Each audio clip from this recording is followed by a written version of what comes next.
समझा रहे थे तुम लोगों को कि जैसे दो संख्याएं हैं, माना एक संख्या ये है और दूसरी संख्या ये है। एक संख्या मान लेते हैं 15 है तो दूसरी 20 है, तो इनका मासा क्या होगा? इनका मासा का मतलब होता है वह संख्या जो दोनों को पूर्णतया विभाजित कर सके, वह बड़ी से बड़ी संख्या कौन सी है? तो हमने कहा 5। देखो 5 से बड़ी ऐसी कोई संख्या नहीं जो 15 और 20 दोनों को काट सके। 5 ही ऐसी संख्या जो 15 को भी काट सकती है और 20 को काट सकती है। तो मासा जो होती है वो संख्याओं को काटने का काम करती है, जो लासा होती है वह संख्याओं से कटने का काम करती है, और इन दोनों का लासा है क्या? 60। माने 60 जो है, ये जो 60 है वह इन संख्याओं से कटने का काम करेगी और मासा जो है इन संख्याओं को काटने का काम करेगी। ठीक है, इससे छोटी कोई ऐसी संख्या नहीं है जो इन दोनों से कट सके, और इससे बड़ी कोई संख्या नहीं है जो इन दोनों को काट सके। क्लियर है? अब यहाँ पर देखें, हमने कहा अगर हम यहाँ पर बराबर का निशान लगा दे और यहाँ पर गुणा का निशान लगा दे दोनों जगह पर, तो ये पूर्णतया सत्य है। इसलिए 15 का जब 20 से गुणा करोगे तो 300 आएगा, और 60 का जब 5 से गुणा करोगे तो भी 300 आएगा। कहने का अर्थ है, यहीं से एक सूत्र निकल करके आया कि पहली संख्या गुणे दूसरी संख्या बराबर मासा गुणे लासा। सूत्र बनता है क्या? पहली संख्या गुणे दूसरी संख्या बराबर मासा गुणे लासा, यह सूत्र है ना। और अब यहाँ पर अगर यहाँ पर कह दिया जाए कि एक संख्या कोई दूसरी संख्या मान लेते हैं, हटा लेते हैं, तो मासा और लासा के गुणनफल को पहली संख्या से, भाई देखो पहली संख्या यहाँ पर गुणे में, ये बराबर के उस पार जाएगी तो भाग में होगी। कहने का मतलब है मासा और लासा के गुणनफल को पहली संख्या से भाग करोगे तो दूसरी आएगी, दूसरी से भाग करोगे तो पहली आएगी। देखो 15 से भाग कर रहे हैं तो 5 से 15, और 3 से इसको भाग करोगे तो 20 आ जाएगा। लेकिन अगर यहाँ पर 20 रखते तो 15 आता। कहने का मतलब है मासा और लासा के गुणनफल को एक संख्या से गुणा करोगे दूसरी, दूसरी से गुणा करोगे पहली। लेकिन ठीक इसी प्रकार से दोनों संख्याओं के गुणनफल को यदि मासा से भाग करोगे तो लासा आएगा, और लासा से भाग करोगे तो मासा आएगा। ये इतने से पॉइंट बता चुके थे, और इसी में से फिर हम थोड़े से पॉइंट बताए थे। वो क्या है? जैसे हमने कहा ये संख्या 15 है और यह है 20, है ना, और मासा है 5, तो हम यहाँ पर कह देते हैं कि इनका अनुपात क्या है? भाई इनको जो है कि इनका अनुपात 5 से 15, 5 के 20। सवाल कहता है कि दो संख्याएं 3:4 के अनुपात में है, जिनका मासा 5 है, तो लासा क्या होगा? या बड़ी संख्या क्या होगी या छोटी संख्या क्या होगी? तो देखो जो मासा होता है, मासा का बड़े वाले अनुपात से गुणा करोगे तो बड़ी संख्या, जैसे 500 के 20। मासा का छोटे अनुपात से गुणा करोगे तो छोटी संख्या, जैसे 5 से 15। लेकिन अनुपातों का सीधा गुणा करके मासा से गुणा कर देंगे तो हमारा लासा निकल के आता है 3 चौक 12, 12 पंजे 60। अभी यही तो था, लासा 60 ही तो था। अब यहाँ पर देखें, अनुपात दिया है, अगर मासा दिया गया है, लासा निकालना है तो दोनों का अनुपात, जैसे हमने कहा दो संख्याओं का अनुपात है 3:2 या 3:5 दे दिया गया, और मासा दे दिया गया है 7, तो लासा क्या होगा? लासा निकालने के लिए बस इन सबका गुणा करना है। 3 × 5 15, 15 सत्ते जो भी हो, 15 सत्ते 155, 105 जो भी हो। चलो जो भी हो, समझ रहे हो ये बात को, है ना। ये बात इतनी से समझे हो कि अनुपातों के गुणनफल को हम मासा से गुणा करते हैं, लासा निकल के आता है। अब हम कह रहे हैं बड़ी संख्या निकालो। हमने कहा बड़ी संख्या निकालो, तो बड़ी संख्या निकालने के लिए मासा का बड़े वाले अनुपात से गुणा, 5 सत्ते 35। मासा का छोटी वाले अनुपात से गुणा करोगे, छोटी संख्या 5 से 15। बात क्लियर हुई? अच्छा, अब यहाँ पर हम देखें, यहाँ पर फिर हम देख रहे हैं क्या हुआ? छोटी संख्या 21 निकलेगी या 15 निकलेगी? चलें, यहाँ पर देखें 3 अनुपात, जैसे 4 का अनुपात है और लासा दे दिया गया है 7, है ना। अब मासा भी निकालना हो सकता है, मासा निकालना हो सकता है, छोटी संख्या निकालना हो सकता है, बड़ी संख्या निकालना हो सकता है। तो देखो कुछ भी करने की जरूरत नहीं।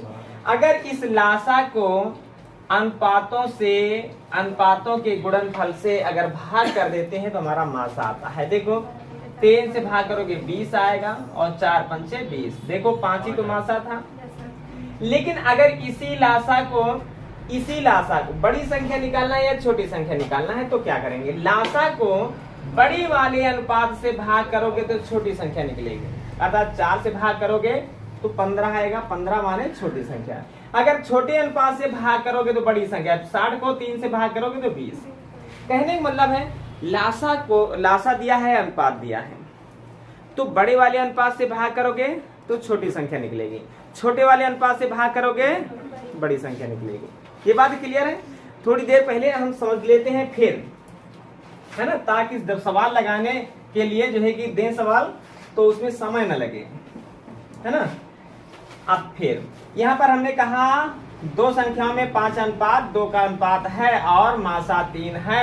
अब बताओ लासा क्या होगा? तो हमने कहा सबका भाई आपस में कर दो गुणा, है ना, 5 दूनी 10 30। बात समझ में आई? बोलो बात समझ में आई कि नहीं? अच्छा, हमने कहा इन संख्याओं का, दो संख्याओं का अनुपात 3:5 है और इनका मासा जो है 8 है। अब बताओ बड़ी वाली संख्या क्या होगी? तो हमने कहा बड़े वाले अनुपात से गुणा कर दो, 8 पंच 40 होता है। छोटे वाले अनुपात से गुणा कर दोगे, 8 त्रिक 24, ये छोटी वाली संख्या होती है। बात समझ में आ रही है या नहीं आ रही? बोलो बात समझ में आ रही है या नहीं? अच्छा, अब हम करते क्या हैं,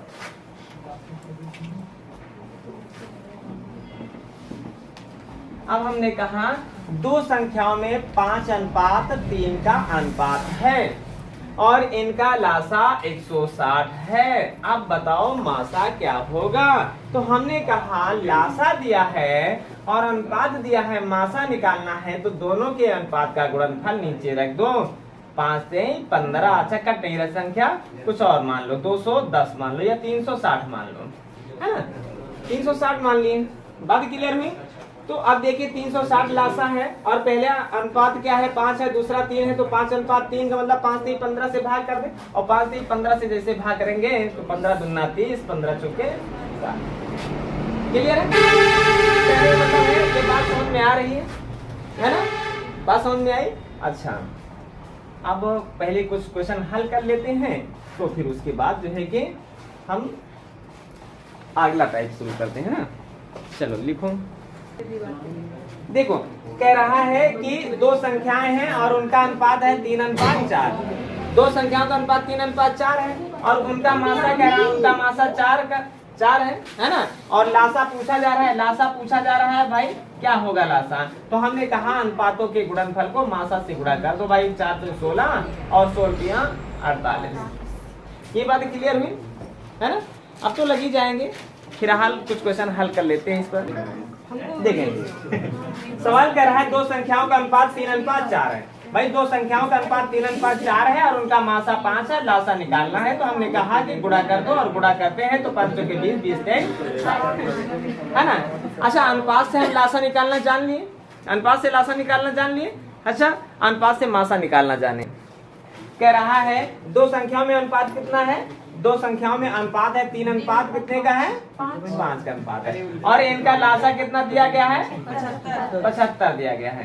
तो इनका मासा निकालना है ना, यही तो बात है। अब देखो हमने कहा लासा दिया है और अनुपात दिया है, मासा निकालना है तो हमको करना क्या है भाई, इनके जो अनुपात हैं अनुपात के गुणनफल, अर्थात इनका गुणनफल कितना, 5 से 15 और 15 से गुणनफल से भाग करेंगे, हमारा मासा निकल पा रहा है। अच्छा, ये तो रहे सरल सवाल। आप कठिन सवाल की ओर चले, है ना। चलो लिखो आगे। फिर देखो प्रश्न क्या कह रहा है, दो संख्याओं का महत्तम समापवर्तक और लघुत्तम समापवर्तक क्रमशः 44 और 264 है। कहने का मतलब है मासा जो है 44 है और लासा क्या है, लासा 264 है। यदि एक संख्या को 2 से भाग दिया जाता है तो भागफल 44 होता है। माने कोई संख्या है, माना x है, उसको 2 से भाग दिया जाता है तो 44 आता है। तो इसका मतलब ये संख्या क्या है, 2 भाग किया, इधर जाएगा गुणे को हो जाएगा, माने पहली जो संख्या है वह 88 है। क्वेश्चन ने ये कहा है, क्वेश्चन ने यही तो कहा भाई, वह संख्या को 2 से जब भाग करते 44 होता है तो वो संख्या पहले हमें जानना होगा। और वह संख्या क्या है, 2 भाग का, इधर जाएगा गुणे को हो जाएगा, 44 दूना 88। दूसरी संख्या क्या होगी। और अभी हम समझा गए हैं, इसके पहले हमने कहा कि मासा और लासा के गुणनफल बराबर होता है पहली संख्या और दूसरी संख्या के गुणनफल के। अर्थात दूसरी संख्या जब भी निकालना हो, पहली संख्या लासा और मासा के गुणनफल को पहली संख्या से भाग करोगे दूसरी आएगी, दूसरी से भाग करोगे पहली आएगी। यही तो अभी हम समझाए हैं। और जब समझाए हैं तो फिर लगाने में क्या दिक्कत है भाई। हम कहते हैं 44 के सामने 88, तो 44 दूना 88, और 2 के सामने 264, 2 एकम 2 2 3 6 2 2 4 बच्चा बच्चे के बराबर, अर्थात दूसरी संख्या कितनी हो गई। अब क्या दिक्कत थी भाई इस सवाल में, बोलो, है ना। दो संख्याओं का जो है कि दो संख्याओं में मासा और लासा क्रमशः 44 और 264 है। पहली संख्या 88 निकली है, दूसरी संख्या निकालना है। अगर दूसरी होती, पहली निकालना होता तो पहली से भाग करते, दूसरी से भाग करेंगे पहली, है ना, यही तो। अच्छा, हम ऐसे समझ रहे हैं तो 44 गुणे 264 है, 264 बटे 88। हमने कहा पहले से भाग करोगे दूसरी से भाग करोगे पहली, 44 से भाग करोगे 2 आएगा, 2 से भाग करोगे 132 आएगा, जवाब आया 132 के बराबर। क्लियर हो? बताओ, अभी कोई है ऐसा जो नहीं समझ पाया है? भाई कह रहा है दो संख्याओं में अनुपात x अनुपात y का अनुपात है ना, यही तो कह रहा है। दो संख्याओं में अनुपात x अनुपात y का अनुपात है और इनका जो मासा है वो कह रहा है z है, तो इनका लासा निकालो। अभी तुम लोगों को बता गए हैं कि लासा निकालने के लिए क्या करते हैं, मासा दिया है, अनुपात दिया है, तो अनुपात के गुणनफल को मासा से गुणा कर देते हैं, लासा निकल के आ जाता है।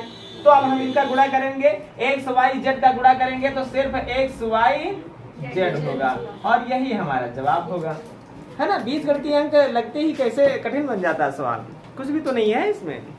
अगला प्रश्न भाई, प्रश्न कह क्या रहा है, दो संख्याएं हैं ए और बी और उनका जो है कि लासा क्या है 72 है, लासा 72 है। और यहाँ पर दिया गया है 72 जो है ए से बड़ा है और बी से भी बड़ा है और ए जो है बी से बड़ा है, ये भी बात कर रहा है। तो हम तुम लोगों को अभी समझाएं, पहले शुरू में ही बता दिए हैं कि जो लासा होता है संख्याओं से कटता है, संख्याओं से कटता है।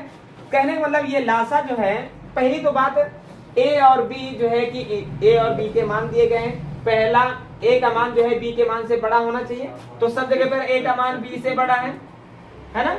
लेकिन अब क्या, दोनों चाहे ए हो चाहे बी हो, वो 24 और 72 को काट रहा हो, तो 24 3 72 कट जाएगा, 9 से कटेगा, 9 बटे 72 कट रहा है, 24 3 72 कट रहा है, 18 चौके 72 कट रहा है ना। ये भी सही है, ये भी सही है। और 72, अरे यहाँ पर क्वेश्चन ने कहा जो 72 है वह ए से बड़ा है, अगर इसको ए मानोगे तो ए तो बराबर हो जाएगा ना 72 के, तो इसको तो गलत कर दो भाई।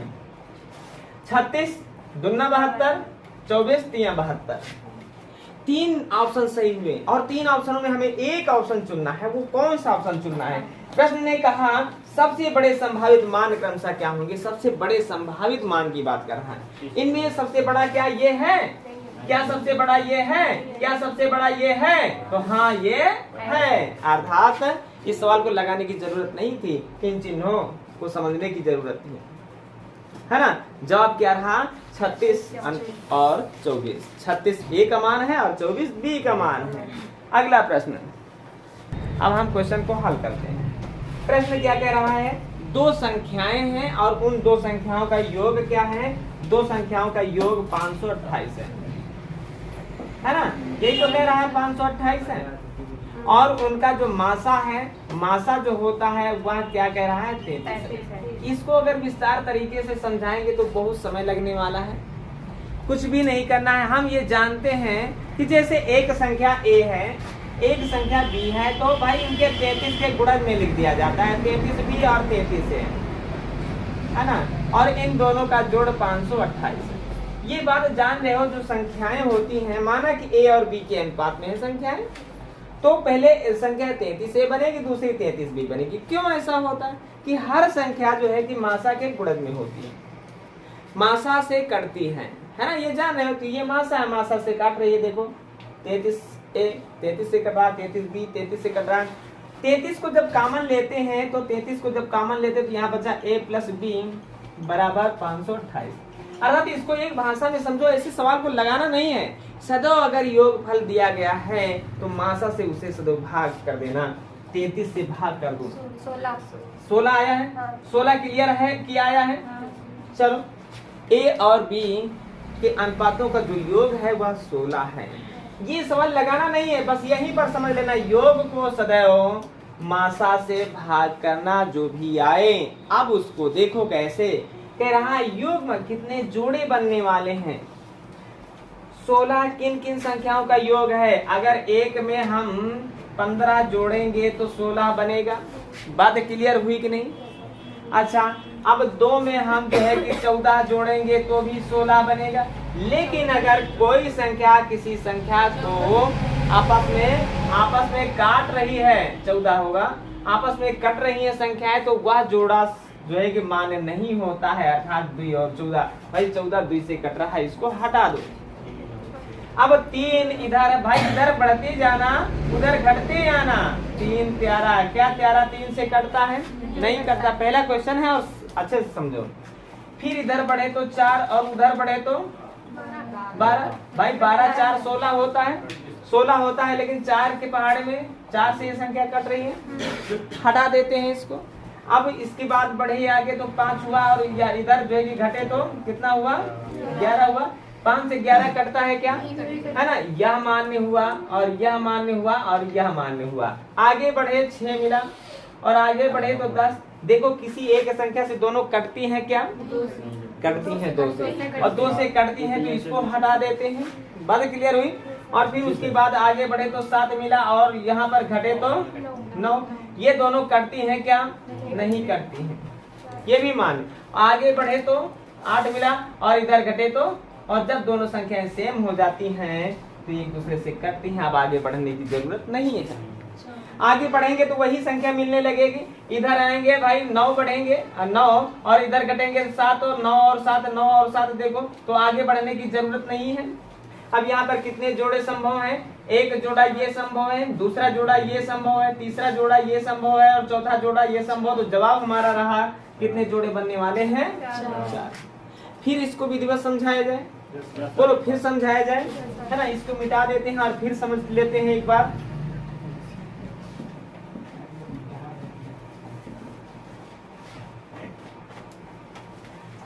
अगर सवाल अंतर दिया है और मासा दिया गया है, तो अंतर दिया गया है और मासा दिया गया है तो जवाब तुमको सदैव एक ही देना है। वो क्या देना है? अनंत। माने फिर संख्याओं की हम गिनती नहीं कर सकते हैं कि कितनी संख्याएं, है ना? बहुत सारी संख्याएं निकलने वाली। लेकिन योग पर क्या होता है कि 2 संख्याओं का योग अगर 528 दिया गया है तो इस 528 को मासा से भाग कर देना, और मासा से भाग करोगे तो जवाब 16 के बराबर रहा। अब 16 में हमको चुनना है। देखो पहले 2 संख्याएं 2 अनुपात हो और उनका योग 16 हो और एक दूसरे से कटती न हो। जैसे इधर 1 रखेंगे और इधर 15, 1 और 15 मान्य है। लेकिन इधर जब 2 रखेंगे, इधर बढ़ते जाए इधर घटते जाए, इधर 2 रखेंगे इधर 14 रखेंगे तो 2 से 14 कट रहा है, ना माने। इधर 3 रखेंगे उधर, इधर 3 रखेंगे उधर 13। क्लियर है? 13 3 16, इनका योग 16 होना चाहिए हर हाल में। फिर इधर 4 रखेंगे इधर 12 रखेंगे तो 4, भाई इधर 4 रखेंगे इधर 12 रखेंगे और 12 रखेंगे तो 12 4 16 होता है। लेकिन 4 के पहाड़े में 12 होता है तो इसको हटाना है भाई, इसको नहीं लिखना है। जब संख्या कट रही तो नहीं लिखना है। फिर आगे 5 है, 5 में क्या करेंगे? 16 हो जाए 11। 5 से 11 कटता है क्या? नहीं करता है। फिर आगे बढ़े 6 और इधर बढ़े तो 10, है ना? तो भाई 10 और 6 मिलकर के 16 होता है। लेकिन ये एक दूसरे से कट रही है ना? किसी न किसी संख्या से दोनों कट रही हैं। 2 से, जैसे 2 3 6 2 5 10, तो इसको नहीं मानते हैं। क्लियर है? इधर आगे बढ़े 7, उधर जो है कि 7 में क्या करेंगे? 16 हो जाए 9 जोड़ दे तो 7 और 9 किसी से कट रही है क्या? नहीं कट रही। आगे बढ़ेंगे 8, आगे बढ़ेंगे यहाँ पर 8 में क्या करें? 8 हो जाए तो 8 8 16। ये देखो संख्या कट रही है और संख्या कट रही तो ये नहीं मान्य है। यही 3 जोड़े बनने संभव है, अर्थात क्या? 4 जोड़े। बात क्लियर हुई? अच्छा, बात क्लियर हुई है तो ऐसे सवाल लगाना है।